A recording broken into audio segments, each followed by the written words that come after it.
നമസ്കാരം, കൊട്ടാരക്കര മീഡിയയിലേക്ക് സ്വാഗതം. KPCC സ്ഥാനം തരില്ലേ എന്ന് സുധാകരൻ. സുധാകരൻ ആകെ അങ്കലാപ്പിലാണ്. വോട്ടെടുപ്പ് കഴിഞ്ഞിട്ടും KPCC സ്ഥാനം സുധാകരന് തിരികെ ലഭിച്ചിട്ടില്ല. അതൃപ്തിയുണ്ടെന്ന് മാത്രമല്ല, സ്ഥാനഭ്രംശം സംഭവിക്കുമോ എന്ന ഭയവും സുധാകരനെ അലട്ടുന്നുണ്ട്. AICC തീരുമാനം വരേണ്ട സാങ്കേതിക തടസ്സം നിലനിൽക്കുന്നുവെന്ന നേതാക്കളുടെ വിശദീകരണത്തിലും സുധാകരന് ഒതുങ്ങാൻ വൈമനസ്യം കാട്ടുന്നുണ്ട്.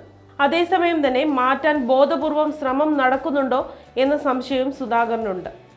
തെരഞ്ഞെടുപ്പ് അവലോകന യോഗത്തിൽ സുധാകരൻ പ്രസിഡന്റ് ആകുമെന്നായിരുന്നു നേരത്തെ ലഭിച്ചിരുന്ന വിവരം. സുധാകരൻ അനുകൂലികൾ ഇക്കാര്യം മാധ്യമങ്ങളെയും അറിയിച്ചിരുന്നു. പക്ഷേ താൽക്കാലിക പ്രസിഡന്റ് MM ഹസനോട് തുടരാൻ സംസ്ഥാനത്തിന്റെ ചുമതലയുള്ള AICC general secretary Deepadas Munshi നിർദ്ദേശിക്കുകയായിരുന്നു. ഫലം വരുന്നതുവരെ ഹസൻ തുടരട്ടെ എന്നതാണ് നിർദ്ദേശം. എന്നാൽ പ്രസിഡന്റ് സ്ഥാനം കൈമാറണമെന്ന വാശിയിലാണ് സുധാകരൻ.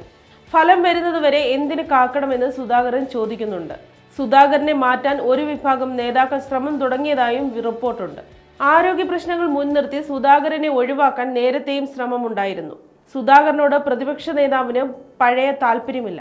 AI ഗ്രൂപ്പുകൾ ഹൈക്കമാൻഡിനെ മനസ്സറിയാൻ കാത്തു നിൽക്കുകയാണ്. ഒടുവിൽ പ്രസിഡന്റ് സ്ഥാനം തനിക്ക് ലഭിക്കില്ല എന്ന പേടിയും സുധാകരന്റെ ഉറക്കം കെടുത്തുന്നുണ്ട്.